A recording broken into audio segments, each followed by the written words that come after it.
जितेन्द्रियं बुद्धिमतां वरिष्ठम् वामजं माधुर्यं श्रीरामदूतं शरणं प्रपद्ये।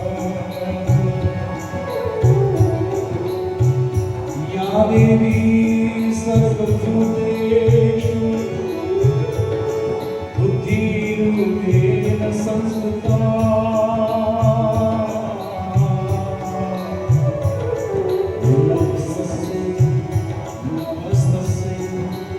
नमस्तस्यै नमो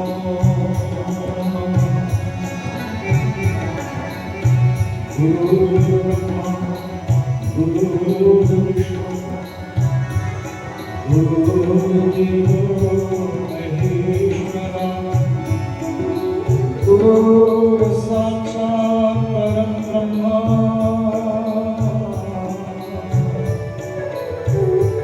तस्मै श्री गुरुवे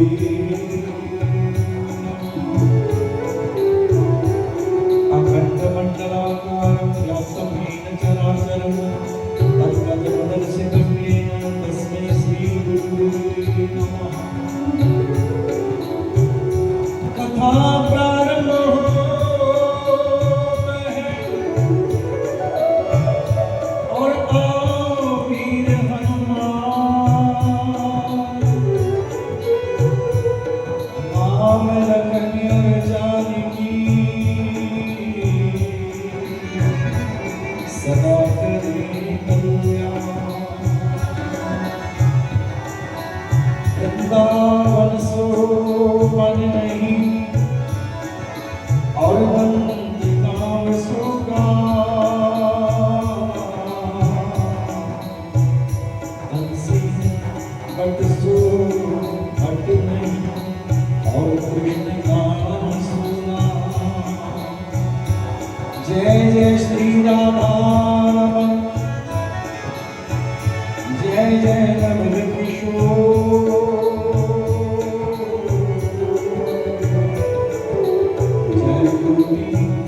चित चोर जय जय माखन चोर जय जय माखन चोर जय जय माखन चोर। बोले भागवत भगवान। एक बार सब मेरा राधे राधे श्री हरि की कृपा से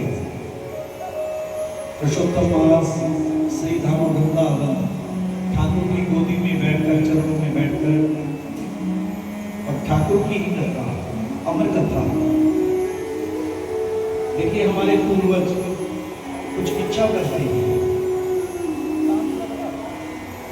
हमारे पूर्वज क्या इच्छा करते हैं? अरे हमारे को बहुत ही पुत्रों की जरूरत नहीं, एक पुत्र ऐसा मिले जो अपने हाथों से श्रीमद् भागवत की कथा करवा दी बस। और जो यहाँ पर जजमान बने हो, आप एक भागवत नहीं करवा रहे, आप तो हजारों भागवत करवा रहे हो भैया। आपके माता पिता आपके दादा दादी धन्य हो गए, क्योंकि वृंदावन में और वो भी पुरुषोत्तम मास में जिसका 32 गुना फल वैसे बढ़ जाता है और घर से तीर्थ पर कराने पर हजारों गुना फल वैसे बढ़ जाता है। आपके माता पिता आपके दादा दादी पूर्वज सब धन्य हो गए, आज प्रसन्न हो चुके हैं कि हमारे खानदान में ऐसा पुत्र जिसने हमारे को उतार दिया। क्योंकि जो माता पिता को पूर्णाम नर्क से मुक्त करवावे वही पुत्र कहलाता है। आज हम सब धन्य हो गए। आप बड़भागी हो जो हमारे जीवन के जजमान हो, और जो सुन रहे हो भैया आप बहुत बड़भागी हो। आपके ऊपर भी मेरे ठाकुर की बड़ी विशेष कृपा। आइए कथा में प्रवेश, मन को एकाग्र करते हुए अपने आप को श्री चरणों में समर्पित करते हुए भागवत जी की वही प्रार्थना, भागवत जी को नमन कीजिए। आप सबका स्वागत करते हुए कथा में प्रवेश।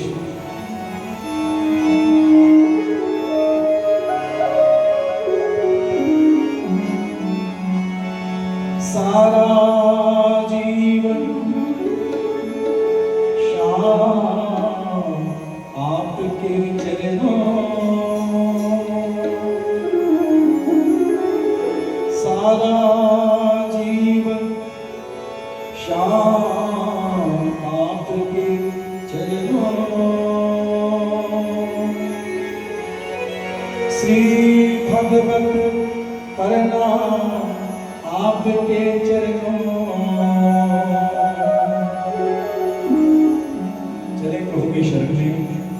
सारा जीवन श्याम आपके चरणों में हो। सारा जीवन श्याम आपके चरणों में। सारा जीवन श्याम आपके चरणों में हो। सारा जीवन श्याम आपके चरणों में। श्री भगवत प्रणाम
पार्षद जी ये कथा सुना रहे हैं, सुन रहे हैं, गा रहे हैं, एकाग्रचित्त होकर इनकी प्यास खत्म होने का नाम ही नहीं ले रही,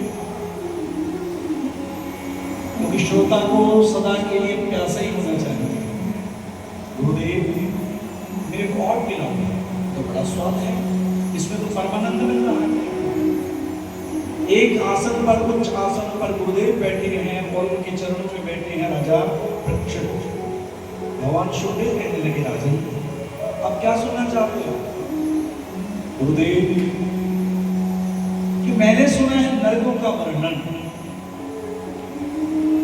कितने नरक हैं और कौन उसमें जाता है, और पूर्व जन्म का किया हुआ अगले जन्म में कैसे जीव को प्राप्त होता है, अच्छा या बुरा वो भी सुना दो।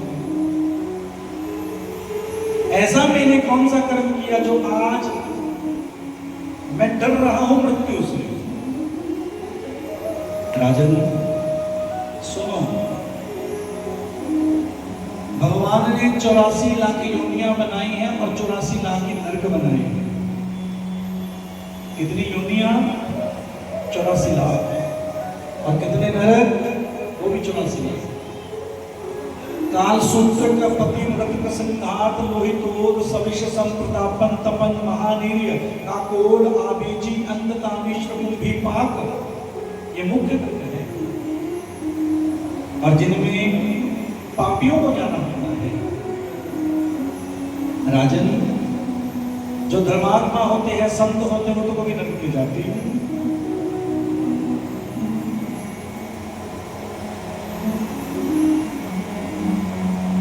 तो यहां पर शुभदेव भगवान बोले कि राजन अब आपको मैं सुना रहा हूं नरकों के बाद जीव को कैसी योनि मिलती है, जरा वो भी सुन लो।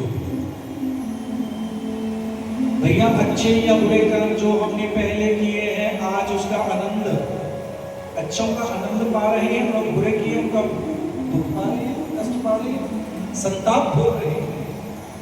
तभी तो कहते हैं कभी जीवन में बुरा काम करो ही ना, सदा अच्छा काम करो। हाँ, अगर बुरा काम कर रहे हो या करने जा रहे हो, उसका फल भोगते समय तेरी आंखों से आंसू नहीं आना चाहिए, ये भगवान कहते हैं। क्योंकि अच्छा करेंगे वो भी अपना और बुरा करेंगे बोलो वो भी अपना। उदाहरण के तौर पर आजकल हम जैसे ज्यादा खान पान शुरू कर देते हैं, ज्यादा मीठा खाना शुरू कर देते हैं, और वो भी खाया हुआ इस काया में कुछ दिनों के बाद रिजल्ट बोलो देता कि नहीं देता? ऐसे हमारे कर्म सुख और दुख,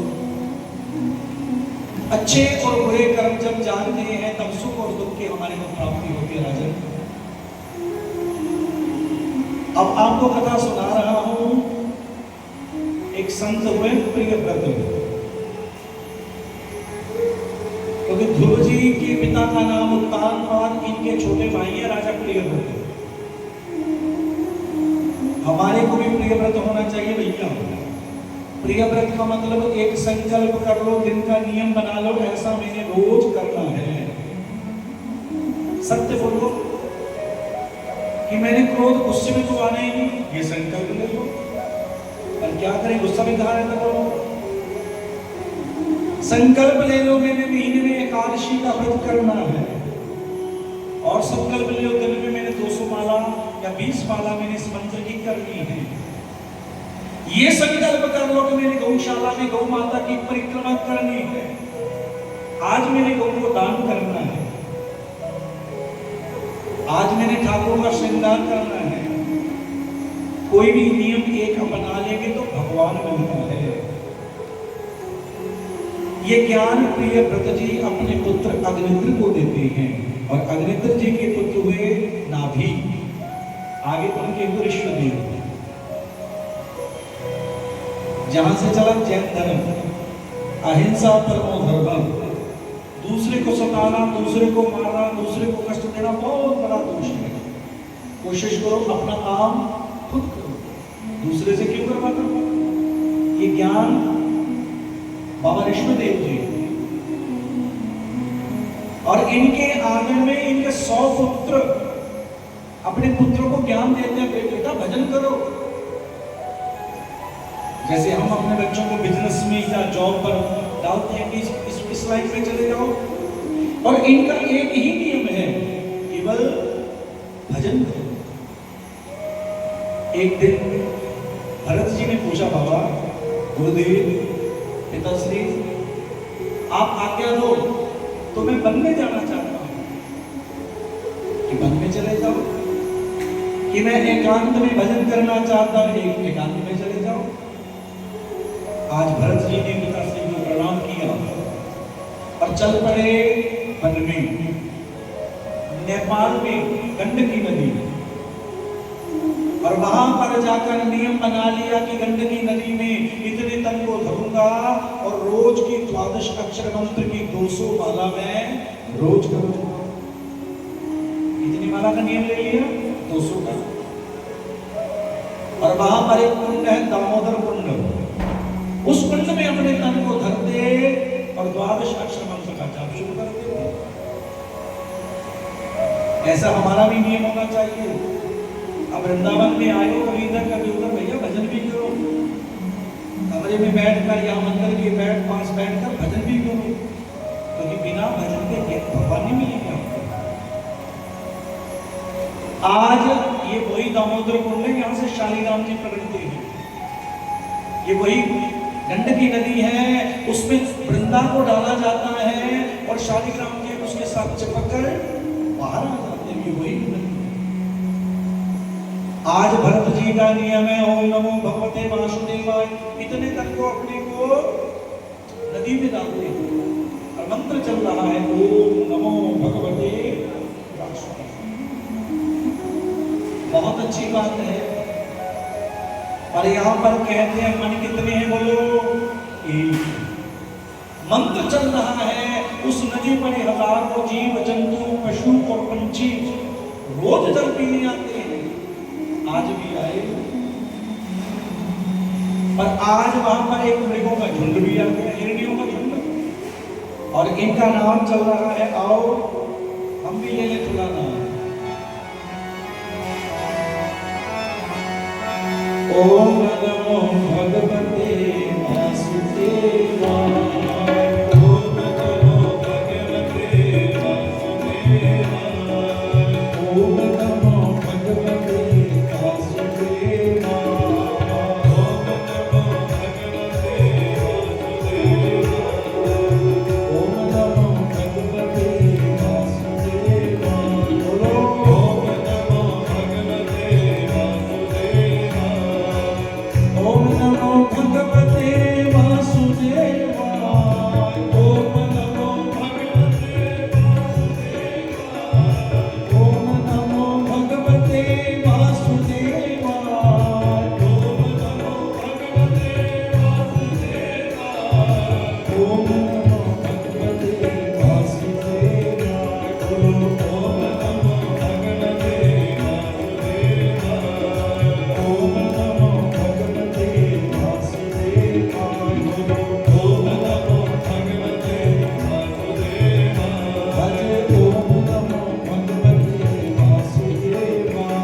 कभी तीर्थ पर जाते हो, मंदिर में जाते हो, जैसे मोबाइल साथ में रखते हैं ना सब लोग, क्यों जी? कभी की बंदा और कुछ भूले ना भूले, मोबाइल नहीं भूलता। ऐसे तो अपने कवच साथ लेके चलाकर, एक आसन, एक अपनी माला, एक अपना आसन भी होना चाहिए, एक अपनी माला भी होनी चाहिए। उस आसन पर केवल तेरा अधिकार, उस माला पर केवल तेरा अधिकार। ये हमारी यही है जो हमारे को ईश्वर से मिलाते हैं। वो आसन जहां पर तू भजन करेगा एक दिन वही आसन तेरे को ईश्वर से मिलाएगा, 100% गारंटी। और जो माला है ये तेरे को भगवान से जोड़ने का रास्ता, पद्धति, विधि, और दिन रात जितना हो सके जपो। और तीर्थ पर तो भैया ज्यादा से ज्यादा जप लो बस। ये तो आने का क्या फायदा? क्यों जी? अक्सर मैं ना एक भजन सुनाया करता हूँ। मैं कहता हूँ कि मोगा में हमारे माता जी थे, वो ये भजन गाया करते थे। विक्की जी का नाम ये, वो इनकी दादी जी हैं। एक ही भजन वो गाया करती थी,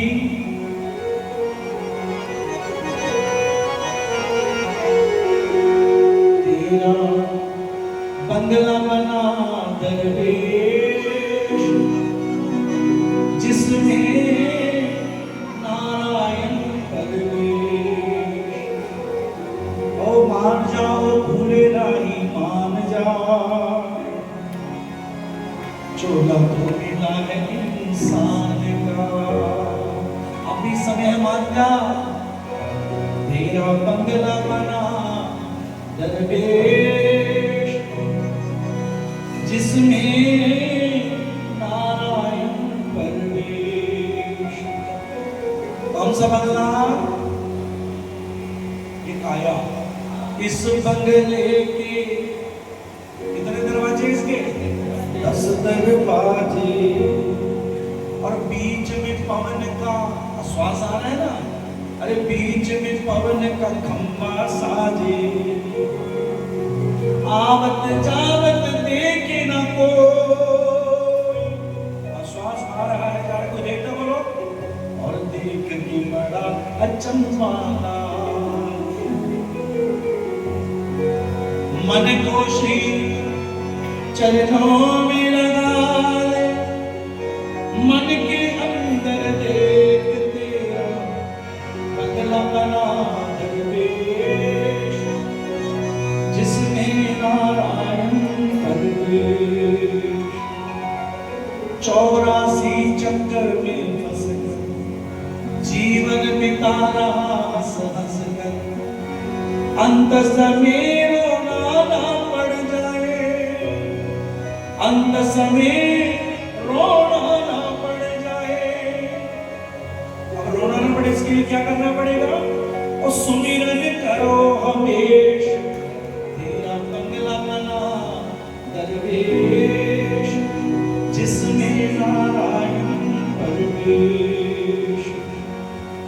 इसलिए भैया भजन तो करना पड़ेगा। बिना भजन के भगवान किसी को नहीं मिला। क्यों जी? बिना भजन के भगवान किसी को नहीं मिला। अब बिना भजन के भी पाना चाहते एक रास्ता और भी है, पर वो करता ही नहीं कोई। जो बिना भजन के भगवान को ढूंढना चाहते हैं, भजन करेंगे तो भगवान के पास जाना पड़ेगा। और एक काम और है, वो करोगे तो वो भगवान आपके पास आएंगे। कौन सा रास्ता अपनाना चाहते हो, भजन वाला या बिना भजन का? अब भजन करेंगे तो भगवान लेट मिलेंगे, और बिना भजन के भगवान जल्दी मिलेंगे। एक रास्ता वो भी है। हजारों वर्ष माला फेर को राम राम जप लो, भगवान हो सकता मिले ना मिले। और जो दूसरा रास्ता है उससे भगवान बड़ी जल्दी मिलते हैं, और बुलाने की जरूरत नहीं पड़ती, भगवान खुद आएंगे आपके पास। कौन सा बताऊं बोलो? बिना भजन वाला? तो इसके लिए आपको अपने माता पिता की सेवा करनी पड़ेगी। इसके लिए आपको अपने माता पिता की सेवा करनी पड़ेगी। बिना माता पिता की कृपा से भगवान किसी को मिले ही नहीं। उसका भजन भी बेकार है जो अपने माता पिता की आज्ञा में नहीं रहता। 1000 वर्ष में भजन करते रहो, यदि माता पिता की सेवा नहीं करेंगे तो भगवान तो बिल्कुल ही नहीं। यही तो भागवत जी सिखाती है, यही तो भगवान बताते हैं। अरे मेरे को ढूंढना चाहता है, अरे घर में जो पहले माता पिता है उनको प्रसन्न कर ले, तब मैं प्रसन्न होऊंगा। मैं तो दिन रात फेर करा, मैं तो नहीं मिलूंगा। ये मैं नहीं कहती, कि भागवत जी कहते हैं, बोलना पड़ेगा। तो यहाँ पर सुखदेव जी कहने लगे, भरत जी का नियम बना लिया 200 माला करने का, पिता को प्रणाम, पिता की आज्ञा लेकर चले। बिना पिता की आज्ञा से नहीं क्यों? पिता ने कहा जा, और बच्चा याद रखना भजन ही करना। जैसे हमारे बच्चे बाहर जाते हैं पढ़ने के लिए, हम कहते हैं पैसे की चिंता नहीं करना बेटा, तुम्हें केवल पढ़ना ही है बस, ऐसे कहते हैं। ऐसी ऋषभदेव जी ने कहा पुत्र भरत वहां पर जाकर केवल भजन करो बस। परिवार को छोड़ा, संसार को छोड़ा, वहां पहुंचे, भजन चल रहा है। और चलते चलते भजन, एक दिन मृगों का झुंड आ गया, हिरणियों का समूह, हजारों मृग जल पी रहे हैं। और जल पीते पीते देखिए, और पीछे से तो एक सिंह आ गया, शेर आ गया। अब शेर ने दहाड़ लगा दी, सब मृग भागने लगे, कोई इधर कोई उधर। अब सब तो भागे, पर एक मृगी जो गर्भवती थी, सगर्भा थी, अब उसको तो चिंता। और चिंता किसकी? अपनी चिंता नहीं, अपने गर्भ में उस शावक की, उस बच्चे की चिंता। अरे मैं तो भाग जाऊंगी, मेरे बच्चे का क्या होगा? क्योंकि माँ सदा अपने से ज्यादा यदि फिक्र करती है तो किसका? अपने बच्चों का। अब मन में प्रयास किया, उस मृगी ने इस ओर से दूसरी ओर छलांग लगाने का मन में, और जैसे ही ठाना और छलांग लगाई, तीव्र गति से छलांग लगाते उसका गर्भ नदी में ही गिर गया। अब देख कौन रहे थे? बोलो, सामने कौन देख रहे थे? भरत। अब जैसे उन्होंने देखा, माला छोड़ी और जाकर उस मृग के शावक को अपनी बाहों में ले लिया। अब देखा उसकी मैया को तो प्रभु चरणों में चली गई, क्योंकि पिता ने ज्ञान दिया था शरणस्य महात्यागे महापातक योगो भवे। जो शरण में आए की रक्षा नहीं करता उसको नरक मिलता है। भजन कर रहे थे, उन्होंने बहुत अच्छा किया। वो जल में से उस शावक को बाहर लेके आए, एक जगह पर एक छोटी सी कुटिया बना दी, उसको रख दिया। अब कहने लगे इसका तो मेरे बिना है ही नहीं कोई। अब ऐसा सोचते सोचते 200 माला करते हैं, पर तन कहीं और मन कहीं और चला जाता है। और मन किसमें फंस चुका है? उस मृग के शावक में। अब तो करते करते 200 से 100 माला रहेगी, 100 से 50 रहेगी, 50 से 2 रहेगी। दिन रात उसी में फंस गए, उसी को खिलाना, उसी को पिलाना। और करते करते समय निकला, वो बच्चा जैसे बना हुआ।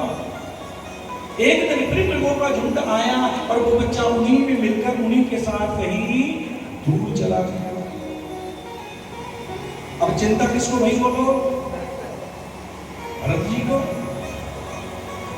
ऐसी हम चिंता करते हैं, किसकी चिंता? बोलो बोलो, बच्चों की चिंता।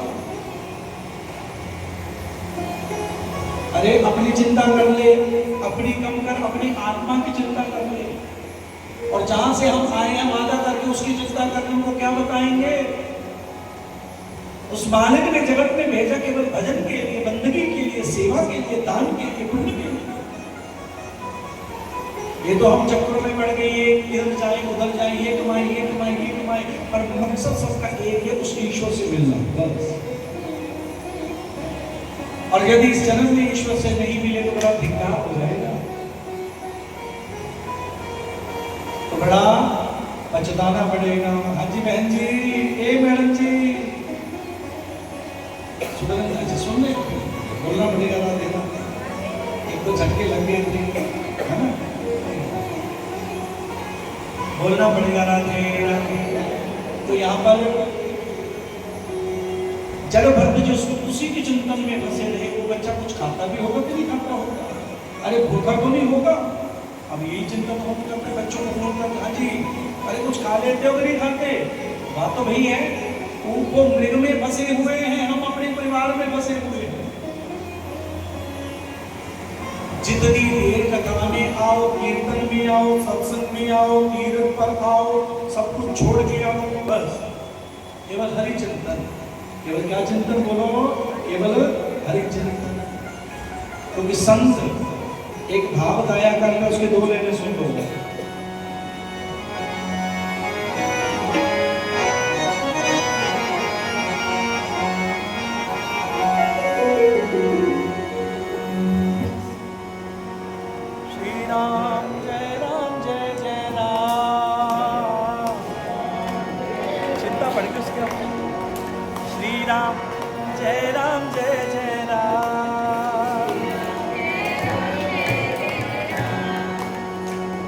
राम जय जय राम बोलो श्री राम जय राम श्री राम जय राम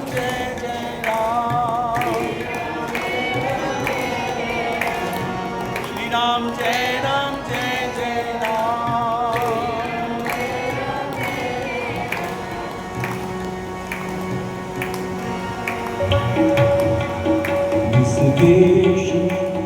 देश में जिस हाल में रहो, जिस देश में जिस हाल में रहो, राधा रमन राधा रमन राधा रमन कहो, राधा रमन राधा रमन राधा रमन कहो। जिस देश में जिस हाल में रहो, जिस देश में जिस हाल में रहो, राधा रमन राधा रमन कहो, राधा रमन राधा रमन कहो। और सुनिए, जिस धर्म में जिस कर्म में जिस धर्म में रहो, जिस धर्म में जिस कर्म में जिस धर्म में रहो, राधा रमन राधा रमन राधा रमन कहो, राधा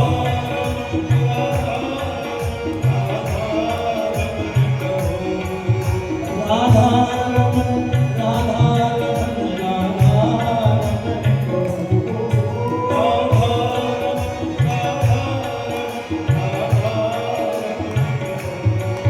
जिस मान में सन्मान में अपमान में रहो, जिस मान में अपमान में सन्मान में रहो, जिस मान में अपमान में सन्मान में रहो, जिस मान में अपमान में सन्मान में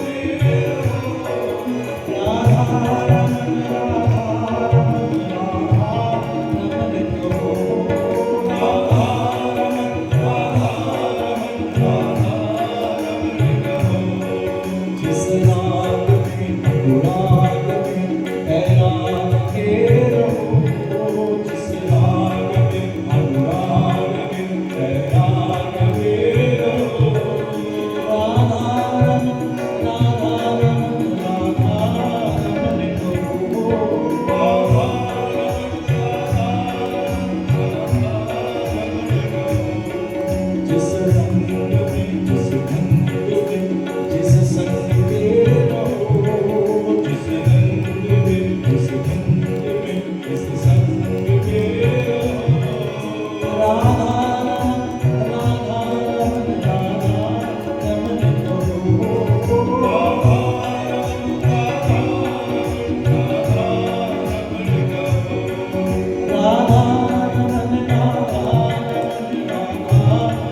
जिस ढंग में और जिस संग में रहो, राधा रमन राधा रमन राधा रमन कहो। अब मृग में फंसते हुए भरत जी ने प्राण छोड़ दिए उसी चिंता में। कहते हैं ना, चिंता किसके समान हो जाती है? वो चिता। अब जैसे प्राण छोड़े अंतमति सुगति, जैसे अंतिम समय में बुद्धि विचलन करके भैया, अरे वैसे तो योनि मिलेगी। अब भरत जी क्या बने? मृग बने। और जैसे मृग के श्रावक बने, अब उनको ज्ञान है क्योंकि पूर्व जन्म से हमारे साथ तीन चीज साथ आती हैं। कमल नयन जी, वो कौन कौन है? एक मन, एक बुद्धि और तीसरा अहंकार। ये पूर्व जन्म से मिलता है। आज जो आप ठाकुर के शरण में हो, भजन करिए पूर्व जन्म की कृपा। जो पूर्व जन्म का हमारा भजन है उसी से ये सब मिल रहा है भैया। इतनी दूर से आए हैं, कोई ऊना से आया है, कोई बैतूल से आया है, कोई गुड़गांव से आया है, कोई बाघा पुराना लोगों का, कोई बरनाला, अरे कहां से नहीं आया। ये पूर्व जन्म का मन, बुद्धि, अहंकार की कृपा आपके ऊपर है। तो यहां पर मृग तो बन के ना कुछ खाना ना कुछ पीना, बस एक ही ध्यान, मस्त रहना बस। अब करते करते प्रभु चिंतन में वो योनि भी छूट गई। अब जैसे वो योनि छूटी, आज ब्राह्मणों के घर में पुत्र बन के पैदा हो। पंडित जी की आंगन में पुत्र बने भरत जी। इनके 9 भाई हैं, अंगिरा गोत्र, इनका गोत्र अंगिरा। अब 9 भाई तो बड़े पढ़ लिख रहे हैं, पर जो 10वें हैं आज भी इनका नाम पड़ा भरत। क्या नाम पड़ा बोलो? भरत। पिताजी गायत्री मंत्र सिखाना चाहते हैं, बोले पिताजी मैंने नहीं सीखना। पिताजी महामृत्युंजय सिखाना चाहते हैं, पिताजी मैंने नहीं सीखना।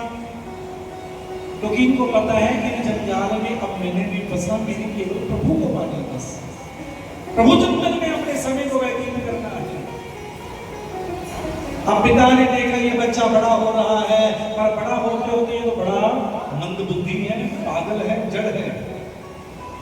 तो भरत तो इनका नाम पहले से था, पर आज सब इनको बोले जड़ जड़ जड़ जड़, और नाम पड़ गया जड़ भरत। ये पागल है, क्योंकि दुनिया वाले ज्यादा जिसको पागल समझते, भगवान के लिए उतने सियाना होता है। हम दुनियादारी में सियाने बन सकते हैं, पर यदि बनना चाहते हो सियाना तो भगवान के लिए बनो। क्योंकि केवल हमने तो इन्हीं को मिलना है, इन्हीं से प्यार करना है, इन्हीं से दुलार करना है। तो यहाँ पर सुखदेव जी कहने लगे, सब भाइयों ने कहा पिताजी पिताजी ये तो पागल है। पिताजी बोले वे क्या करे? कहते अब यहाँ पर तो ये कुछ नहीं करेगा, इनको खेतों में भेज देंगे, और कम से कम खेत में जो पशु पंछी आते हैं, अरे कम से कम उनसे खेत को तो बचाएगा। एक इनको डंडा दे दिया, जा जड़ भरत खेत में चला जा। तूने जहां वहां पर जाकर पशुओं को और पंछियों को रोकना है, खेत का नुकसान ना होने पाए। जो आज्ञा पिताजी, क्योंकि ये प्रभु की रजा में राजी रहने लगे थे। ऐसे संत तुकाराम जी, नाम सुना होगा, सुना ना तुकाराम जी का? वो भी प्रभु की रजा में राजी, क्योंकि जो उनकी पत्नी थी ना बड़ा क्रोध में बोलती थी, कभी मीठा तो वो बोली नहीं। और ये भगवान के सामने जाते कि मन में तो कईयों की शिकायत होता है, मेरी पत्नी मेरे से लड़ती है, झगड़ा करती है, ऊंचा बोलती है, पर ये भगवान से एक ही बात कहते, प्रभु शुक्र है मेरे को ऐसी पत्नी मिली। अगर मीठा बोलने वाली रहती तो मैं तो उसमें फंस ही जाता, क्योंकि मैंने तो केवल आपसे प्यार करना है ठाकुर।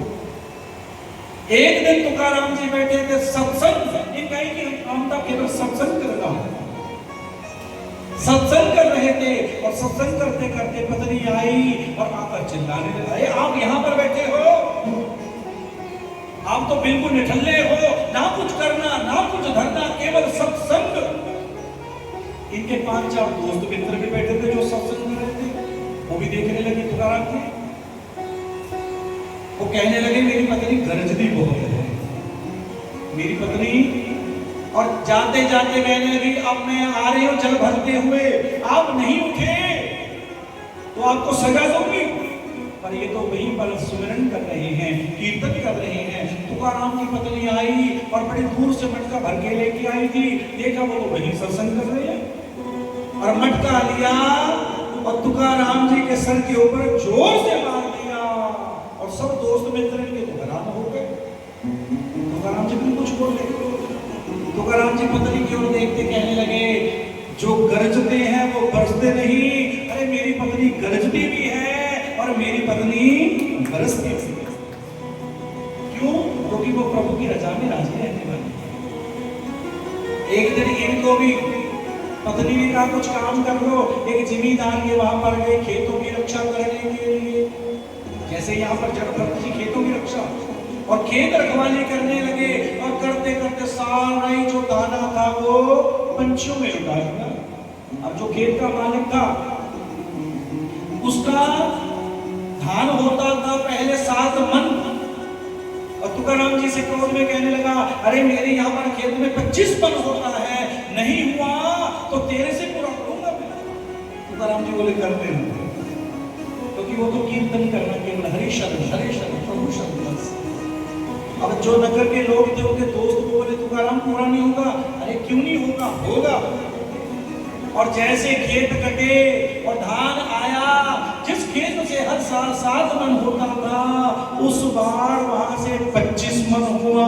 ये कृपा किसकी हुई बोलो? मेरे प्रभु की कृपा।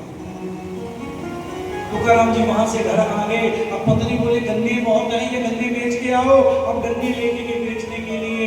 गोपाल गोपाल छोटे छोटे बच्चे आए, सबसे कहा ले गन्ना खाओगे? ले गोपाल ले गोपाल ले गोपाल। सारे गन्ने बेच दिए, एक गन्ना बचा वो लेके घर आ गए।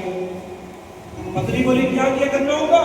बेच दिए? अरे नहीं नहीं, वहां पर मैं तो मेरे को गोपाल मिले और मैंने सबको दे दिए। और कितना गन्ने बचे हैं? एक।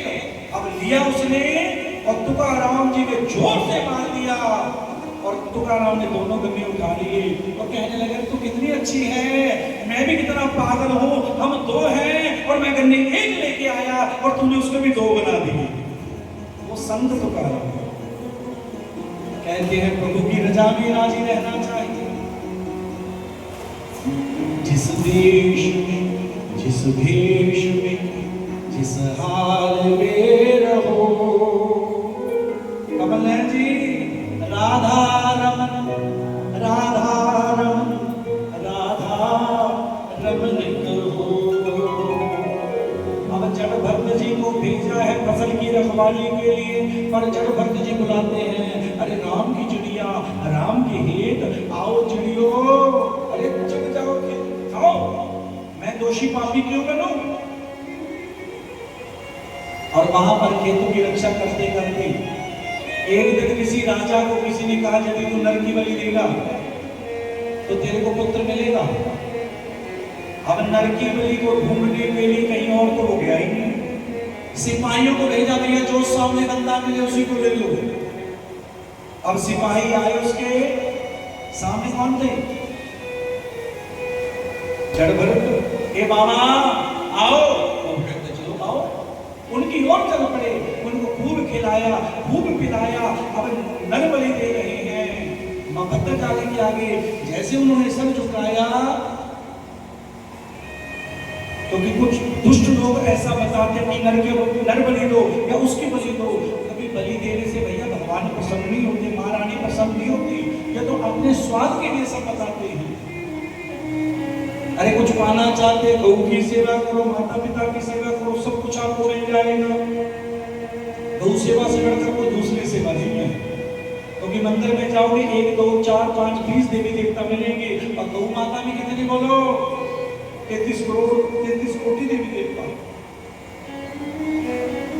अब जैसे नर बलि के लिए उन्होंने सर झुकाया, तलवार आने लगी और जैसा उनका गर्दन वो राजा काटना चाहता है, और वहीं पर मां भद्रकाली प्रगटी, बोलिए सच्चे दरबार, और लेकर जड़भरत को गोदी में भी आनंद दुलार करने लगी। पुत्र क्या चाहिए? और सबको मेरी मां ने मारा। और मारने के बाद पुत्र ने पता क्या मांगा? मां प्रभु से मिलना चाहता हूं, मेरे को मेरे ईश्वर से मिला। कहीं पे भी जाओ और जाकर एक ही, अगर पैसे तो मांगना चाहिए जी, अगर मांगना चाहते एक ही बात मांगो, मैं ईश्वर से मिलना चाहता हूँ। अरे जल्दी जल्दी मेरे को मेरे भगवान से मिला, बोलना पड़ेगा राधे राधे। तो यहाँ पर सुखदेव जी कहने लगे, वहां से जड़भरत जी चले। अब चलते चलते एक राजा और मिल गया, जिस राजा का नाम है राजा रघुकुल। ये गुरु बनाने जा रहे हैं भद्रा जी, और गुरु भी किसको? भगवान कपिल जी को। अब गुरु मंत्र लेने जा रहे हैं, इनके 4 सिपाहियों ने पालकी को उठा रखा है, राजा पालकी पर बैठा है। अब चलते चलते एक सिपाही हो गया अस्वस्थ, बीमार। राजा बोला जो सामने मिले उसी को पकड़ दो। अब सामने से कौन आ रहे थे? प्रभु चिंतन करते हुए जड़भरत। अब जैसे जड़भरत जी को देखा, मामा बात सुनो, आ गए। पालकी उठा और पालकी उठाई। अब जैसे पालकी उठाई, इनको ज्ञान है मेरे पांव के नीचे आकर कोई जीव जंतु कीट पतंग मर ना जाए, दोष लगेगा, दंड मिलेगा। एक पैर यहां धरते हैं, दूसरा पैर बड़े दूर धरते हैं। अब जैसे एक पैर यहां धरोगे, दूसरा दूर धरोगे, पालकी उठा रखी है तो पालकी क्या हो जाएगी बोलो? हिलेगी। और जो हिलेगी तो बीच में जो बैठा वो भी हिलेगा, और हिलेगा तो एक दो बार सर भी टकराएगा। राजा बोला क्या कर रहे हो? अब तीनों राजा के सिपाही बोले महाराज हमारा दोष नहीं, नया बंदा आया बड़ा कमजोर है। जड़भरत की हंसी करते हैं, पर संत को कोई परवाह नहीं। जड़भरत हैं बड़े मोटे, सब कहते हैं ये बड़े बेचारे दुबले से हैं, पतले से हैं, क्या खाते नहीं कुछ, और वो अपनी चाल से मस्त होते हुए चल रहे हैं। और जब बार बार पालकी टकरा रही है, राजा बोला नीचे उतारो मेरे को। और जैसे नीचे राजा उतरा, उतरते जड़भरत को देखकर, ओ बाबा इतने मोटे हो, ये पालकी में उठा सकते? संत जी कुछ बोले, ये तो हम ही लोग हैं भैया जो व्यर्थ चिंता करते हैं, व्यर्थ चिंतन करते हैं। कोई हमारे को एक शब्द कह दे, अपशब्द कह दे, अरे बदले में 4 गुना करके वापस करते हैं कि तू मेरे को ऐसा कहता है। क्यों जी? ऐसे ही होता है। मैंने आपको परसों बताया था, निंदा करना जितना बड़ा दोष है, अपराध है, पाप है, और निंदा को सुनना उतना बड़ा पुण्य है। और जड़भरत जी को सुनते जा रहे हैं। राजा बार बार बोल रहा है, अरे ये भजन नहीं उठा सकता तू मेरा? क्या तेरे को पता नहीं मैं राजा हूं? जब जड़भरत जी ने देखा राजा तो बोलते ही जा रहा है, तब क्या कहा? राजा सावधान, अब मेरे को बोलना पड़ा। क्यों? क्योंकि मैंने तेरे को अपने कंधे पे धर लिया, कंधे पे रख लिया, कंधे पे ले लिया। अब यदि तू नरक में जाएगा, सब दोष तेरे को नहीं देंगे, मेरे को दोष देंगे। राजा तेरे को तो छोटा सा राज्य मिला, पूरे भारत का नाम मेरे नाम से पड़ा। पहले हमारे भारत देश का नाम था अजनाब खंड। रघुगण को बता रहे हैं, अरे मेरे नाम से भारत पड़ा, मैं वो हूं। राजन मैं 84 में झगड़ा हुआ हूं, 84 में फंसा हुआ हूं मैं। तू जा रहा है गुरुमंत्र के लिए, पर तेरे को इतना ज्ञान नहीं। अरे जैसी तेरे में आत्मा है वैसी तेरे सिपाहियों में आत्मा है। तूने मेरी काया को देखा, मेरी काया मोटी है या पतली है? अरे काया तो राजा यही मिट्टी हो जाती है, और पुण्य और पाप का फल इस आत्मा को भोगना पड़ता है। अब इतनी बात सुनी, राजा तो चरणों में गिर पड़ा, और जैसे देखा जड़भरत जी का जनेऊ यज्ञोपवीत, अरे महाराज ब्राह्मण हो, ब्राह्मण हो। और क्या कहा? नाम विशंके सुरराज वज्रा, कि मैं इंद्र के वज्र से नहीं डरता, भगवान शिव के त्रिशूल से मैं नहीं डरता, ना अग्नि से, ना वायु से, ना इंद्र से। अरे मैं डरता हूं मेरे से किसी ब्राह्मण का अपमान ना हो जाए। अरे पंडित जी कौन हो आप, ये तो बता दो, क्या कपिल भगवान आप हो? राजन तेरी तो वो बात है, जा रहा है ज्ञान प्राप्ति के लिए, गुरुदेव कौन सी बात? रघुगण कहने लगा आज से आप ही मेरे गुरु, अब मैंने आगे नहीं जाना। राजा 6 बातों से बचो यदि भगवान को पाना चाहते हो। वो 6 बातें कौन सी जरा सुनिए। पहली है भोजन, यदि प्रभु से मिलना है तो भोजन से बचना पड़ेगा। क्यों जी? अब भोजन क्या करे, स्वाद ही बहुत लगता, परोठे खाई पीते हैं। क्यों जी? किससे बचो? भोजन। दूसरा वस्त्र, अरे उसके पास ऐसा वस्त्र है, मेरे पास क्यों नहीं, मैं भी ऐसा वस्त्र चाहता हूं। तीसरा स्त्री, स्त्री से बचो। चौथा, पैसा। पहले समय में कहते थे पांचवा पुस्तक, और आजकल पुस्तक को चेंज करते हुए आ जाओ मोबाइल में। क्यों जी? इससे भी बचना पड़ेगा। ये तो वृंदावन के बांधव बड़े अच्छे हैं। क्यों जी? अब कोई मोबाइल सुनता है तुरंत छीन लेते हैं। अच्छी बात है, राधे राधे का फोन तो सुनना, ऐसे होता ना कि राजन भोजन से और अनेक इस प्रकार से यदि वो बचेगा। और घर, उसका घर ऐसा, मेरा ऐसा घर क्यों नहीं? अरे जैसा बहुत अच्छा उसी में रहो, बस आनंद से रहो। राजा तेरी तो वो बात है, कहते गुरु जी कौन सी बात? एक स्त्री की कथा सुनाते हैं। एक स्त्री जो देवी जी रहती है महाराज के महल के बाहर, वो देवी जी रोज देखती थी महारानी को, और महारानी के गले में था 9 लाख का हार। कौन सा हार था बोलो? 9 लाख का हार। और जैसे 9 लाख के हार को देखती, पति से रोज ही कहती स्वामी जी ये हार मेरे को चाहिए। राजा वही बात तेरी है।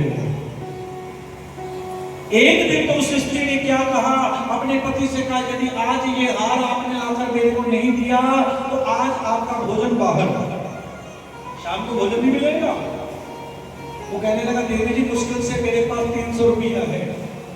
अब 300 रुपया लेके गया अपने मित्र के पास, और जैसे मित्र के पास गया, मित्र सारी कथा बताई और मार्केट में गए और ढूंढते ढूंढते 300 रुपये में डुप्लीकेट 9 लाख का हार मांग लिया। और डुप्लीकेट हार लिया, उसको एक बॉक्स में बंद कर लिया, क्योंकि दुकानदार ने बता दिया 5-10 दिन के भीतर इसका रंग असली आ जाएगा और पता लग जाएगा ये डुप्लीकेट है। अब स्वामी जी दौड़े दौड़े गए, जाकर अपनी श्रीमती से कहा, लो श्रीमती जी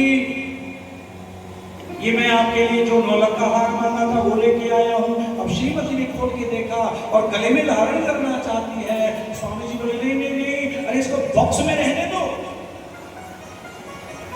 अब बॉक्स में रखा और पति से प्रणाम करते हुए कहने लगी, अरे स्वामी आप बड़े अच्छे हो, हर जन्म में अब आपको ही पति बनाना चाहती हो। अब तो विधाता से मैंने आपको 7 जन्मों के लिए मांग लिया, 7 जन्म में आप ही मेरे पति। स्वामी जी ने कहा देवी जी वो तो ठीक है, पर ये जन्म मेरा आपके साथ 7वां ही होगा। आपने तो मेरी रोटी बाहर कर दी, शाम का भोजन ही मेरा बाहर कर दिया था। ये गुरु ज्ञान दे दे राजा रघुवर को जड़भरत जी। अब देवी जी रोज देखती है बंद कर देती है, रोज देखती है बंद कर देती है। आज विधाता की कृपा से उन्होंने घर में एक नौकर रख लिया और नौकर की तनख्वाह निश्चित कर दी, प्रति मास 300 रुपया, और साल में तेरे को 2 बार तनख्वाह मिलेगी 6 महीने के बाद। और 6 महीने का कितना बनेगा? 1800 रुपया जब मिलेगा, और तब तेरे को भैया 6 महीने के बाद तनख्वाह मिलेगी। को बोला ठीक है। अब करते करते 5 महीने उसको हो गए और 6वां महीना शुरू हो चुका है। अब रोज देखता है, अरे मेरी मालकिन तिजोरी में देखती क्या है। अब उसने तो छुप के देख लिया, अरे अरे 9 लाख का हार। उस नौकर के मन में आया, अरे क्यों ना इसको चुरा लूं मैं, अरे मेरा परिवार मेरी पत्नी सारे प्रसन्न हो जाएंगे। अब 6 महीने उसके पूर्ण होने को है, वो 9 लाख का हार चुरा के ले गया। और जैसे लेके गया, अगले दिन देवी जी ने देखा, अरे वो तो रोने लगी, चिल्लाने लगी, स्वामी से बोली, अरे हम तो लुट गए, बर्बाद हो गए। उसका पति बोला, अरे हुआ क्या ये तो बता। स्वामी 6 महीने पहले जो आप 9 लाख का हार लेके आए थे ना, हमारा नौकर वो चुरा के ले गया। ना हार है ना नौकर है। रो रही है और उसका पति प्रसन्न हो रहा है, खुश हो रहा है। अरे स्वामी जी अपना नुकसान हो गया और आप हंस रहे हो। अरे पगली नुकसान नहीं, हमारा तो 1500 रुपये का फायदा हुआ, क्यों रो रही है? कि वो कैसे कि कल को नौकर को कितनी तनख्वाह देनी थी?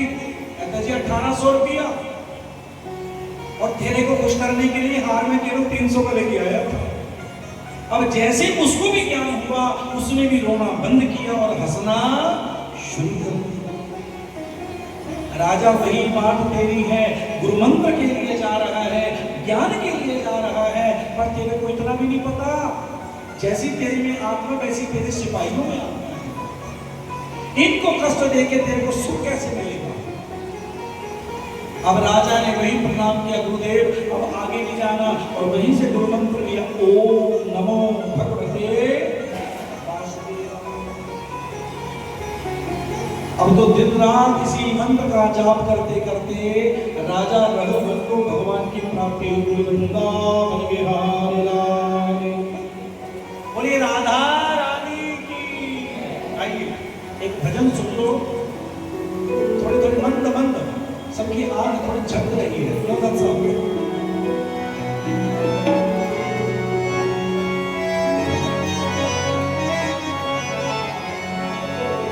एक तेरा प्यार मैनू मिल जावे ते मैं दुनिया तो की लेना, मैं दुनिया तो की लेना। तो वृंदावन में आए केवल किसको पाने के लिए? बोलो